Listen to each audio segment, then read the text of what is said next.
Hello साथियों, आप सभी का बहुत बहुत स्वागत है पीएसपी क्लासेज पर। दोस्तों एक बार फिर से जो भी स्टूडेंट नए हैं चैनल को सब्सक्राइब कर लीजिए, वीडियो को लाइक कर दीजिए। दोस्तों हमारी क्लास रेगुलर इसी टाइम के अकॉर्डिंग चल रही है। जो भी नए हैं चैनल को प्लीज़ सब्सक्राइब कर लीजिए और टेलीग्राम पर इसकी पीडीएफ, पिछली क्लासों की पीडीएफ मैंने सेंड कर दी। अगर किसी को नहीं मिले तो मैसेज कर सकते हो, तो फटाफट से शेयर कर दो एक बार। और कोई जानकारी अगर पाना चाहते हो तो हमें मैसेज करिए कि सर हमें ये जानकारी चाहिए, या हमें बताइए कि सर ये किस प्रकार होने वाला है। सारी चर्चा हमारी व्यवस्था हमारी टीम कर रही है। आप केवल एक बार मैसेज तो करिए कि सर हमें ये दिक्कत आ रही है, ठीक है। तो आज हमारा टॉपिक है राजस्थान में लोक संघ, लोक देवता और लोक देवियाँ। टॉपिक नंबर 4 दोस्तों। अब ज़्यादा टॉपिक आर्ट कल्चर के नहीं बचे, हमने ज़्यादातर टॉपिक 3 टॉपिक हमने पूरे कर लिए। जो 3 टॉपिक नहीं दोस्तों, वैसे तो 6 से 7 टॉपिकों का एक निचोड़ है वो 3 टॉपिक। इसलिए पिछली क्लासें अगर नहीं देखे तो वो 2 से 3 बार देख लो, क्योंकि ये टॉपिक भी उससे संबंधित है। उसके अंदर मैंने कवर कर दिया है वैसे तो, लेकिन अब नाम मात्र का टॉपिक है। आज की क्लास के अंदर 20 से 25 क्वेश्चन ही करेंगे, ज़्यादा लंबी भी क्लास नहीं होगी और ये टॉपिक भी पूरा हो जाएगा। चलिए क्वेश्चन नंबर फर्स्ट। मुसलमानों के लोक देवता को क्या कहा जाता है? ऑप्शन ए है सिया, ऑप्शन बी है सुन्नी, ऑप्शन बी है सी है शबीर, या उपरोक्त सभी। जो मुसलमानों के लोक देवता है उसे क्या कहते हैं हम, क्या कहा जाता है? उन्हें भी पीर कहते दोस्तों। मुसलमानों के लोक देवता को पीर के नाम से जाना जाता है। ऑप्शन नंबर आपका सी हो जाएगा फर्स्ट का, ठीक है। अगला क्वेश्चन। मुसलमान किसको राम सा पीर के रूप में मानते और पूजा अर्चना करते हैं? गोगा जी, हरबू जी, रामदेव जी, या उपरोक्त सभी।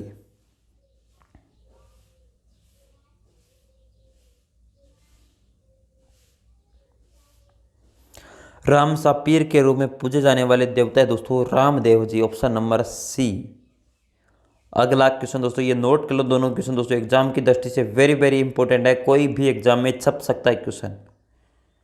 अगला, राजस्थान में लोक देवता जिसे पीरों का पीर कहा जाता है वह है रामदेव जी, तेजा जी, पाबू जी, या गोगा जी। यानी पीरों का पीर कौन से लोक देवता को कहा जाता है उसके बारे में बताना है। क्वेश्चन नंबर 3 का राइट आंसर हो जाएगा ऑप्शन नंबर आपका कौन सा? ए, पीरों का पीर है दोस्तों रामदेव जी को कहा जाता है। उसकी डिटेल ज़्यादा बताऊं क्या दोस्तों? अगर डिटेल बतानी तो थोड़ी डिटेल बता देता हूँ। तो चलिए इनकी रामदेव जी के बारे में पूरी डिटेल ही हम जान लेते हैं। दोस्तों रामदेव जी का जन्म कहाँ पर होता है? सबसे पहले अगर ये क्वेश्चन पूछा जाए तो दोस्तों वो होता है उंडू कश्मीर, जो अपने शिव तहसील बाड़मेर जिले के अंदर है, ठीक है। कहाँ पर? उंडू कश्मीर अपने शिव तहसील के अंदर, बाड़मेर के अंदर। कब होता है सर? 1409 विक्रम संवत या 1352 ईस्वी। 1409 तो विक्रम संवत और 1352 ईस्वी। और मेला कब लगता है दोस्तों? यानी अपने बाबेरी बीज कौन सी है? भाद्रपद शुक्ल द्वितीया। जो भाद्रपद की दोस्तों शुक्ल द्वितीया है उसको बाबेरी बीज के नाम से जाना जाता है। और इनके पिता का नाम दोस्तों आप अगर याद रख सकते हो तो अजमाल, और माता का नाम मैना दी। या अगर याद कर सकते हो तो कोई बात नहीं, अगर याद नहीं होता दोस्तों। और आगे कोई अगर डिटेल है आपको, मेला कब लगता है इसके बारे में आप बताइए, बताओ जल्दी से। मेला कब लगता है रामदेव जी का? भाद्रपद शुक्ल दशमी को ना। और कोई डिटेल अगर आपको पता लगे तो बताना। इसके रामदेव जी के पास एक नीला घोड़ा था दोस्तों, इसकी सारी डिटेल आपको याद होनी चाहिए। और कोई डिटेल हमें बताइए दोस्तों, मुझे याद नहीं आ रही है अभी। 24 वाणियों का ग्रंथ है इनके बारे में, कामड़िया पंथ के द्वारा चलाया गया है दोस्तों। और 13 ताली इनके नृत्य किया जाता है इस पंथ। और रामदेव जी कपड़े को घोड़े चढ़ाए जाते हैं दोस्तों। अगर घोड़े, जो कपड़े के घोड़े हैं वो रामदेव जी के चढ़ाए जाते हैं। और रामदेव जी एक शुद्धि आंदोलन चलाया था इन्हें दोस्तों, हिंदू और मुसलमानों को पुनः हिंदू बनाया था दोस्तों। हिंदू बने जो मुसलमान थे इन्हें दोस्तों। और मेरा दोस्तों द्वितीया से लेकर एकादशी तक लगता है शुक्ल को, भाद्रपद शुक्ल एकादशी, सॉरी द्वितीया से लेकर एकादशी तक। और मारवाड़ का कुंभ भी कहते हैं इस मेले के मध्य, जो रवणेचा का अंदर मेला लगता है उसको। और इन्होंने दोस्तों भाद्रपद शुक्ल एकादशी या विक्रम संवत 1515 को रामदेव जी ने रुणेचा, जो के राम सरोवर तालाब में किनारे जीवित समाधि ले ली थी। और दोस्तों ये इनके इंपॉर्टेंट है दोस्तों, इनके मंदिर दोस्तों रुणेचा, पोखरण, जैसलमेर में जो आधुनिक मंदिर का निर्माण गंगा सिंह के द्वारा करवाया गया। एक और मंदिर है जो खुड़ियावास अजमेर के अंदर, इसे राजस्थान का छोटा मिनी रामदेवरा के कहते हैं। और छोटा रामदेवरा गुजरात के अंदर भी है। बराठिया पाली के अंदर मंदिर है। सुरताखेड़ा जो रामदेव जी का मंदिर है वो चित्तौड़ के अंदर है, वहाँ पर भाद्रपद शुक्ल एकम से तृतीय तक मेला लगता है। मसूरिया जोधपुर के अंदर है। छोटा रामदेवरा गुजरात के अंदर है। अदरशिला मंदिर जोधपुर के अंदर है। ये सारी डिटेल आपको याद होनी चाहिए। पर्चा क्या होता है दोस्तों, कुछ शब्दावली याद होनी चाहिए। पर्चा होता है रामदेव जी की चमत्कारी घटना होती है, उसे पर्चा के नाम से जाना जाता है। और नेजा जो रामदेव जी के 5 रंग की ध्वजा उसे कहते हैं नेजा। पगला जो रामदेव जी के प्रतीक चिन्ह है उनकी दोस्तों पूजा होती है। जातरू रामदेव जी के भगत होते हैं। थान या देवरा रामदेव जी के मंदिर को कहते हैं। जम्मा रामदेव जी की रात्रि को जागरण को कहते हैं, जम्मा के नाम से जाना जाता है। और रिख्या क्या होता है दोस्तों, रिख्या होता है दोस्तों रामदेव जी की मेघवाल जाति के भगत को रिख्या के नाम से जाना जाता है। और भांबी के नाम से रामदेव जी के पुजारी को जाना जाता है। और ब्याहवले के नाम से रामदेव जी के भजन है। ये सारी की सारी रामदेव जी संबंधित इंपॉर्टेंट जानकारी थी। ये सारी जानकारी आपको कैसी लगी बता देना दोस्तों। थोड़ा सा टाइम लगेगा लेकिन मैं आपको पूरा एक्सप्लेन कर दिया है दोस्तों। एक बार फिर से देख लेना, मैं लिख तो स्क्रीन पर नहीं पाया लेकिन आपको सुना दिया है। 1-2 बार पीछे करके वीडियो को देख लो, ठीक है। अगला हम क्वेश्चन पढ़ेंगे, क्वेश्चन नंबर 4। पीरों के पीर दोस्तों, अब मैंने बता दिया पीरों के पीर बाबा रामदेव जी मेघवाल भक्तजनों को क्या कहा जाता है, अभी थोड़ी देर पहले बताया दोस्तों। अगर अभी नहीं पता है तो क्या पता है? Option A Jamba, option C Rikhiya, option C Ruch, option D Ramsa है।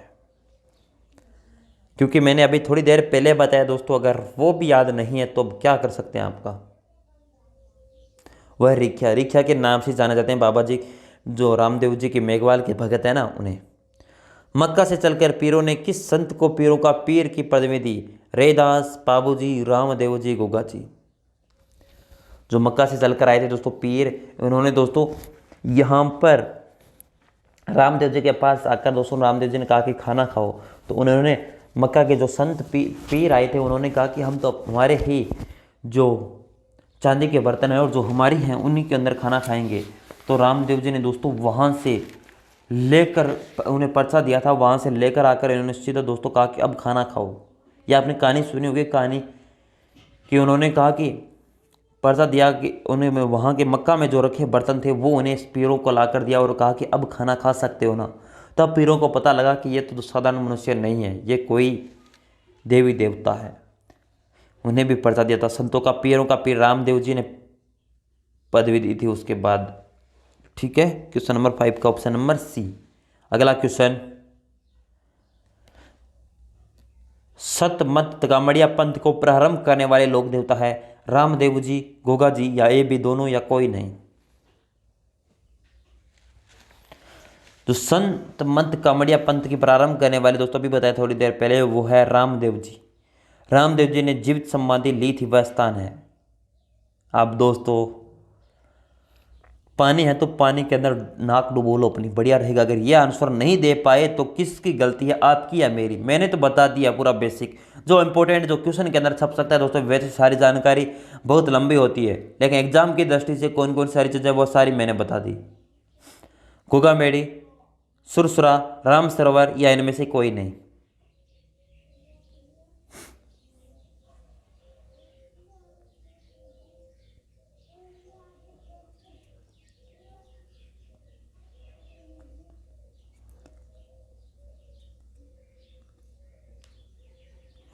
बताओ बताओ जल्दी से।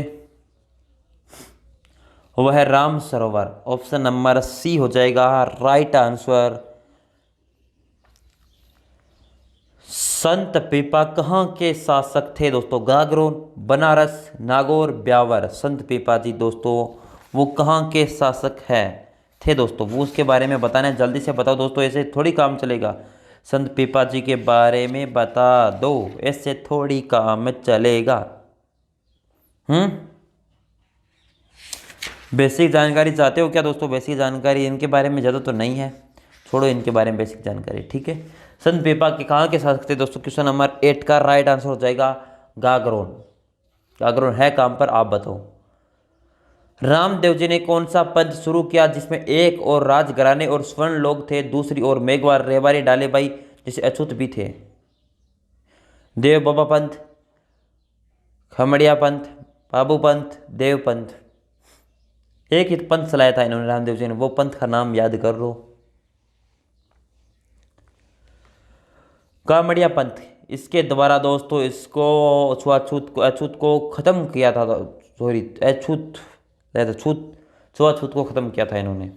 रामदेव जी को यशगान जीवन के चमत्कारी घटनाओं के रूप में उन्हें कहते हैं। चमत्कारी विवरण, रामदेव चमत्कारी संत, पर्वों, अद्भुत घटनाएं। क्या कहते हैं जो रामदेव जी के यशगान जीवन की चमत्कारी घटनाओं के रूप में? क्वेश्चन नंबर 10, उन्हें कहते हैं पर्वो, ऑप्शन सी। चलिए अगला क्वेश्चन,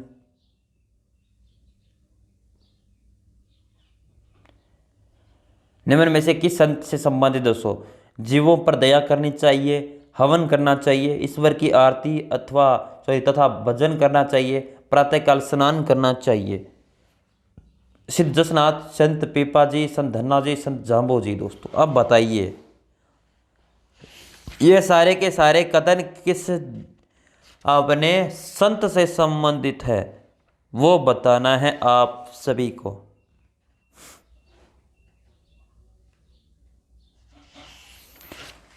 बताओ बताओ जल्दी से, स्पीड के साथ कमेंट आने दीजिए।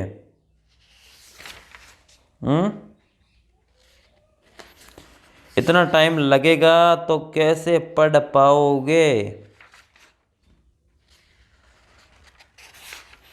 बताओ बताओ जल्दी से। ये किस से संबंधित थे दोस्तों? अपने जाम्बो जी के थे क्या? अरे जाम्बो जी से तो संबंधित थे। इन्होंने कुल कितने नियम दिए थे? 29। और जसनाथ जी ने 36। इन्होंने जसनाथी संप्रदाय की स्थापना करते और ये करते हैं विष्णु संप्रदाय के। अगला, बाबा रामदेव का मंदिर रुणेचा मंदिर किस जिले में स्थित है? अजमेर, बीकानेर, पाली, जैसलमेर। उल्टे ऑप्शन पढ़ दिए क्या? कोई नहीं दोस्तों। कहाँ पर बने हुए हैं जो रुणेचा में मंदिर है, वो कहाँ पर है? जैसलमेर। ऑप्शन नंबर डी आपका करेक्ट हो जाएगा। देव नारायण जी देव जी का जन्म बगड़ावत नागावंशीय गुर्जर वंश में 1243 ईस्वी को हुआ। इस पराक्रमी योद्धा व साधक को गुर्जर जाति के लोग किसका अवतार मानते हैं? विष्णु, राम, नाग देवता, शंकर।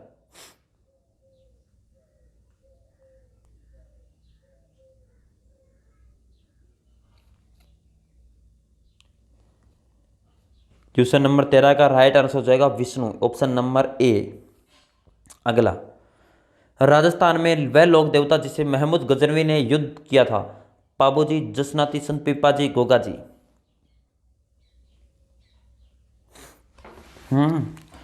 जिनके साथ दोस्तों जो थे मोहम्मद गजनवी, इन्होंने दोस्तों के साथ युद्ध किया था। तो सबसे पहले कौन से लोक देवता थे? वो थे गोगा जी। और इन्होंने दोस्तों कब इनका जन्म होता है? 1003 ईस्वी के अंदर। कहाँ पर? ददरेवा, जो चूरू जिले के अंदर है। और पिता का नाम था जेवर सिंह चौहान और इनकी माता का नाम बाछल। और ये गोरखनाथ के गुरु भी थे। गुरु इनके गोरखनाथ थे, जिनके आशीर्वाद से गोगा जी का जन्म हुआ। और इनके जो शादी है वो कोलमंड फलोदी जोधपुर के शासक जो बूढ़ो जी थे की पुत्री राजकुमारी कैमल दे थी, उसके साथ हुई थी। और गोगा जी की प्रथम शादी उत्तर प्रदेश की सिंधिया कजरीवन की पुत्री सुरियल से हुई थी। दोस्तों 2 शादियाँ की थी इन्होंने, बताई जाती दोस्तों, लेकिन जो है वो आपके सामने है। ज़्यादा अपने एग्जामिनर की दृष्टि से यही इंपॉर्टेंट है कि कोलूमंड जो फलोदी जोधपुर की वो शादी हमें पता है दोस्तों। जो सिद्धिया कजरीवन की पुत्री जो सुरियल, उनसे शादी हुई थी, वो हमें नहीं मिली आज तक एग्जाम के अंदर। ये क्वेश्चन मुझे तो नहीं मिला, लेकिन आपको क्या पता मिल जाए। और इनके दोस्तों अपने पुत्र थे, 47-60 भतीजे थे दोस्तों गोगा जी के।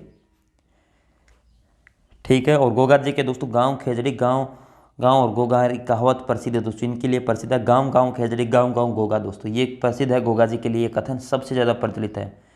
और मंदिर कहाँ पर है? गुगा मेड़ी नोहर, जहाँ पर दोस्तों महमूद गजनवी के साथ लड़ते हुए गोगा जी का धड़ यहाँ गिरा, जिसके कारण धुर मेड़ी इसे गोगा जी के मंदिर को कहते हैं। और ददरेवा जो राजगढ़ चूरू के अंदर है, वहाँ पर मोहम्मद गजनवी के साथ लड़ते हुए जो शीश यहाँ पर गिरा, जिसके कारण शीश मेड़ी तो दोस्तों ददरेवा राजगढ़ चूरू के अंदर है। और धुर मेड़ी है वो गोगा मेड़ी हनुमानगढ़ के अंदर। ये सारी आपको चीज़ें आपको याद होनी चाहिए एग्जाम की दृष्टि से।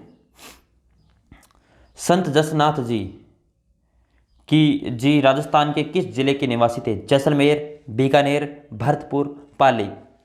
जल्दी से बता दो दोस्तों, जल्दी जल्दी स्पीड के साथ दोस्तों। क्वेश्चन बस इतना ही है, ज़्यादा क्वेश्चन नहीं है। क्वेश्चन नंबर 15 का राइट आंसर हो जाएगा option number B, Bikaner. Panraj जी कहाँ के निवासी थे? ऑप्शन ए है बीकानेर, ऑप्शन बी है जोधपुर, ऑप्शन सी है जैसलमेर, ऑप्शन डी है कोटा। पनराज जी कहाँ के निवासी थे? क्वेश्चन नंबर 16 का राइट आंसर बता दो। वह जैसलमेर के निवासी, ऑप्शन नंबर सी। अगला क्वेश्चन, हरीश पुरुष जी महाराज निम्न में से किस जिले के निवासी थे? Jodhpur, option B Bikaner, option C Nagaur, option D पाली।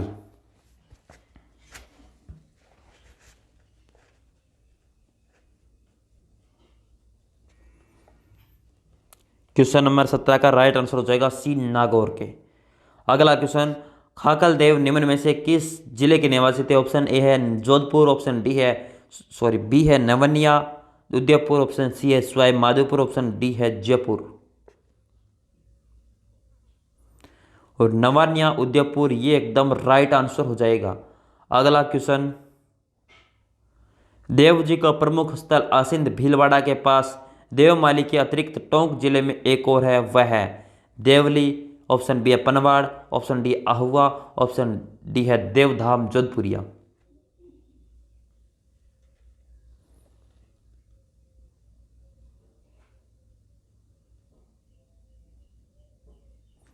वह है देवधाम जोधपुरिया के। और राजस्थान में लोक देवता मल्लिनाथ जी के प्रमुख मंदिर दोस्तों कहाँ पर है? सांवर, रामदेवरा, तिलवाड़ा, गोगामेड़ी। दोस्तों अब थोड़ा सा हम बेसिक से आगे पढ़ेंगे, थोड़ी थोड़ी चीज़ें सारे लोक देवों के बारे में मैं शॉर्टकट तौर पर बताने वाला हूँ दोस्तों, क्योंकि क्वेश्चन की वजह से आपको अगर समझ में नहीं आ रहा है तो मैं डायरेक्ट बता दूंगा अगर फटाफट से दोस्तों, क्योंकि सुनाना है, लिखना नहीं है, मैंने ये पहले बताया है। वह तिलवाड़ा, ऑप्शन नंबर आपका सी। चलिए तो चलिए अब हम आगे कुछ बेसिक पढ़ते हैं कौन कौन से लोक देवताओं के बारे में। सबसे पहले कौन से लोक देवता के बारे में पढ़ेंगे? पाबू जी। इनका जन्म कहाँ पर होता है दोस्तों? सबसे पहले ये नोट करिए, 1239 ईस्वी के अंदर या दोस्तों 1296 विक्रम संवत, दोनों में से कोई भी पूछा जा सकता है। यानी जन्म कब? 1239 ईस्वी के अंदर और 1296 विक्रम संवत। चैत्र अमावस्या को कोलूमंड गांव जो फलोदी जोधपुर के अंदर है वहां पर होता है। और इनके पिता का नाम था धनजी राठौड़ और इनकी माता का नाम था कमला। और इनकी शादी अमरकोट के सूरजमल सोडा की पुत्री सुप्यार फूलम दे से हुई थी। और इन्हें दोस्तों ऊँटों के देवता भी कहते हैं, गोरक्ष के देवता भी कहते हैं, प्लेग रक्षक देवता भी कहते हैं, लक्ष्मण का अवतार भी कहते हैं, हाड़ फाड़ के देवता भी कहते हैं, वचन पालन के देवता, शरणागत देवता के रक्षक। ये सारे के सारे दोस्तों किसके लिए हैं? बाबू जी के लिए। बाबू जी की पगड़ी दोस्तों बाईं ओर झुकी रहती थी। ये क्वेश्चन एक बार आ चुका है, बाबू जी की पगड़ी किस ओर झुकी रहती थी वो आप सभी को पता होना चाहिए। इनकी एक कहानी है दोस्तों, जो बाबू जी की बहन थी सोहनबाई, जिसकी शादी हुई थी दोस्तों जायल के नागौर के शासक थे जीन राव खिंची के साथ। और केसर काल में बाबू जी की घोड़ी थी। और जो देवचारणी ने दी थी तो शादी करने के लिए कोलूमंड गए थे ना, कोलूमंड के अंदर जन्म हुआ था जहाँ पर अमरकोट जो पाकिस्तान के अंदर है वहाँ पर गए थे। तब दोस्तों अपने पूरी कहानी तो नहीं बताएंगे क्योंकि टाइम ज़्यादा लगता है दोस्तों। तब घोड़ी लेकर गए थे, देवचारणी की घोड़ी थी, उन्होंने दी थी, केसर काल में काले रंग की थी। और देवचारणी ने बाबूजी से बहनोई जिंदराव खिंची ने मांगी थी, लेकिन उन्होंने देवल ने मना कर दिया कि मैं नहीं दूंगी। लेकिन बाबूजी जिस दिन मांगने गए तो उन्होंने दे दी, क्योंकि जिससे जिंदराव खिंची की बाबूजी और देवल चारणी के बीच में दुश्मनी हो जाती है, जो मैं शॉर्टकट बताता हूँ। जो जिंदराव खिंची था उसके साथ उन्होंने दोस्तों वो केसर काल में घोड़ी मांगते हैं देवल से। तो देवल ने मना कर दिया, तो वो वापस आकर जो बहनोई है दोस्तों कौन? बाबूजी, इनसे मांगते हैं कि मुझे केसर काल में घोड़ी दिलाओ। तो बाबूजी साफ मना कर देते हैं कि मैं किसी को नहीं दिला सकता। तब अपने नाराज होकर दोस्तों जो जीजाजी है कौन? जिंदराव खिंची, जो बाबूजी के जीजाजी हैं वो चले जाते हैं। और बाबूजी के मध्य और देवचारणी के मध्य दोस्तों एक तनाव जैसी स्थिति उत्पन्न हो जाती है। उसके बाद बाबूजी की शादी तय होती है, लेकिन क्या होता है दोस्तों, वो नहीं आ पाते हैं, वो नहीं आते हैं, गुस्से में कहते हैं कि मैं नहीं आने वाला। तो दोस्तों साथ में कुछ मित्र भी होते हैं। वो कहते हैं कि बाबूजी के, वो कहते हैं कि आपके पास तो बहुत कुछ है, लेकिन एक चीज़ की कमी है। वो क्या है? वो है केसर कालम की घोड़ी लेकर आओ आप, केसर कालमी देवल से। तो वो मांगने जाते हैं। तब कहते हैं कि केसर काल में घोड़ी गायों की रक्षा के लिए बहुत ज़्यादा काम आती थी, क्योंकि गायों की चोरियां बहुत ज़्यादा थी। तो देवल कहती है कि मेरी गाय की रक्षा कौन करेगा? तब बाबूजी वचन देते हैं, कहते हैं कि जब आपकी गायें चोरी होगी तो मैं आपको गायें छुड़ाने के लिए सबसे पहले आऊँगा, ये मेरा वचन है। दोस्तों वो लेकर चले जाते हैं। और बीच में कहानी और भी होती है, वो हम ज़्यादा अपने डीप में नहीं जाएंगे। जिस दिन हम बेसिक पूरा कॉन्सेप्ट पढ़ेंगे तब आपको बताऊंगा दोस्तों, ठीक है? जिस दिन बाबूजी स्पेशल पढ़ाएंगे उस दिन। लेकिन जब 3 फेरे कब ले चुके हैं सुप्यार के साथ, तब इनके साथ क्या होता है दोस्तों? गाय चोरी हो जाती है। इस तरफ जिंदराव खिंजी तैयार रहता है। वो कहता है कि मुझे तो घोड़ी चोरी करनी है, सॉरी गाय चोरी करनी है, क्योंकि अपने आपस में तनाव तो था ही। तब वो अपने जो अपने देवल चारणी है वो पहुंच जाती है कहाँ पर? अमरकोट। कहती है कि तू तो फेरे ले रहा है, मेरी गाय चोरी हो गई। तब वहीं से दोस्तों 3 फेरे लेकर वो रवाना होता है। वहाँ से बाबूजी रवाना होते हैं और के जिंदराव खिंचे के साथ युद्ध होता है दोस्तों 1276 ईस्वी को।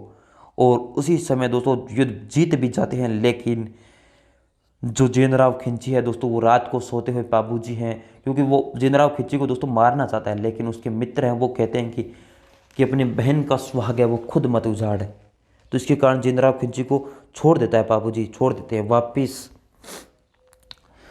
वो 5-10 किलोमीटर साइड में जाके अपने रात पड़ जाती है, वो सो जाते हैं। फिर रात का फ़ायदा उठाकर जिंदराव खिंची अपने जीजाजी बाबूजी को हत्या कर देते हैं, जिसके कारण 1276 ईस्वी को बाबूजी शहीद हो जाते हैं। जो गांव है दोस्तों देंचू गांव, जोधपुर के अंदर है।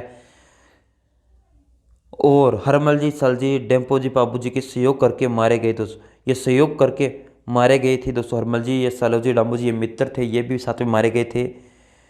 ये सारी कहानी थी दोस्तों। क्योंकि दोस्तों अगर कहानी से अगर समझ में आता है दोस्तों, तो मैं कहानी बनाकर एक बाबूजी के इस पर डाल दूंगा, ठीक है? कोई बात नहीं। उसके बाद हड़बोजी पढ़ेंगे। हड़बोजी के दोस्तों जन्म होता है 15वीं सदी के आसपास, और बुंडेल नागौर जी के अंदर। और इनकी मेहाजी मांगलिया इनके पिता का नाम था, और बालीनाथ इनके गुरु थे। ये सांकला राजपूत थे, और सियार इसका वाहन था। अगर सियार वाहन पूछा जाए तो हड़बोजी का सियार वाहन था। और ये जोधा के समकालीन दोस्तों राजा रामदेव जी के मौसेरे भाई थे। ये कौन? हड़बू जी। और ये अपने राव जोधा के समकालीन थे। और राव जोधा ने इन्होंने मारवाड़ का राज्य पुनः प्राप्त होने का आशीर्वाद दिया और एक कटार दी। किसने? हड़बू जी ने। और अपनी क्या दोस्तों, हड़बू जी के मंदिर का निर्माण करवा देते हैं 1721 के अंदर। जोधपुर के शासक अजीत सिंह ने करवाया था, जोधपुर के अंदर ही हड़बू जी का मंदिर का निर्माण।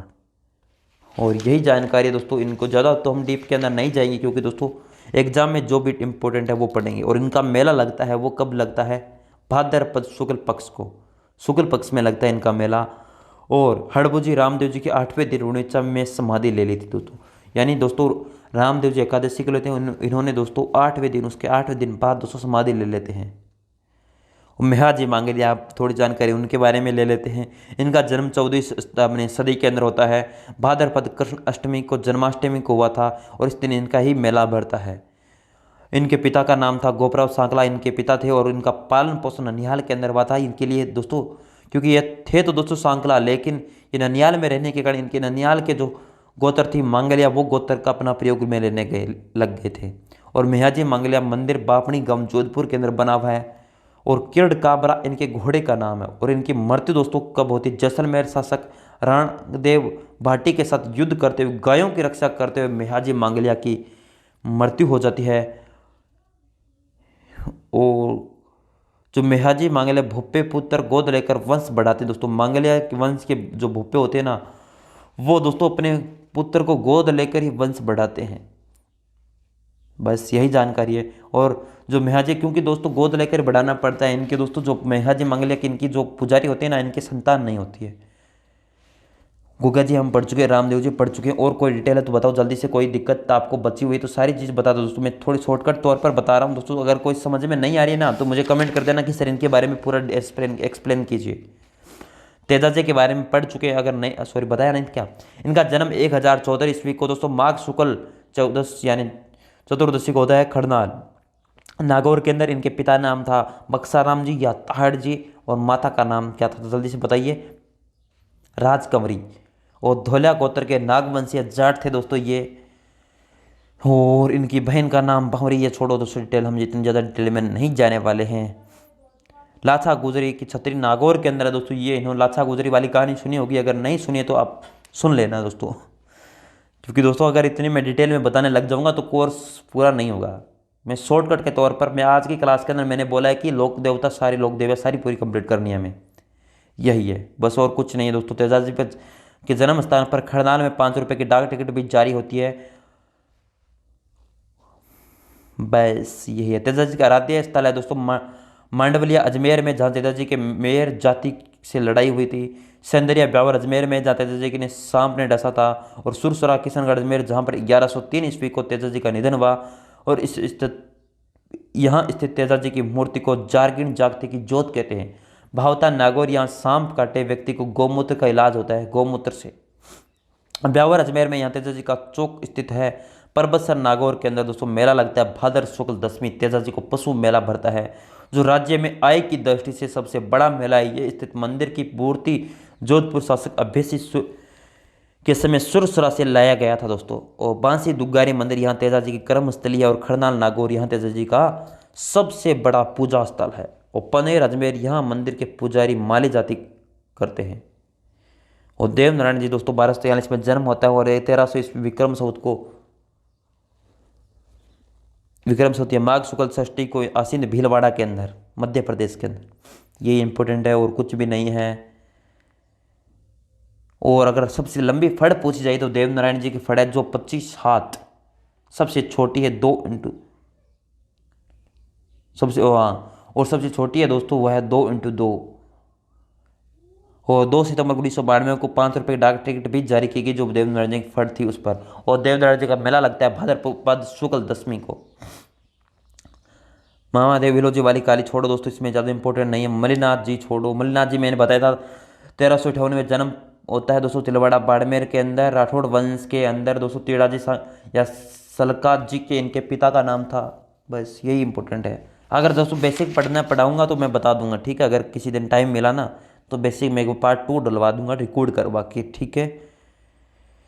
शीतला माता दोस्तों चाकसू जयपुर के अंदर मेला लगता है, राजमार्ग 12 पर स्थित है दोस्तों ये शीतला माता का जो मेला है ना कहाँ पर लगता है यही क्वेश्चन आता है।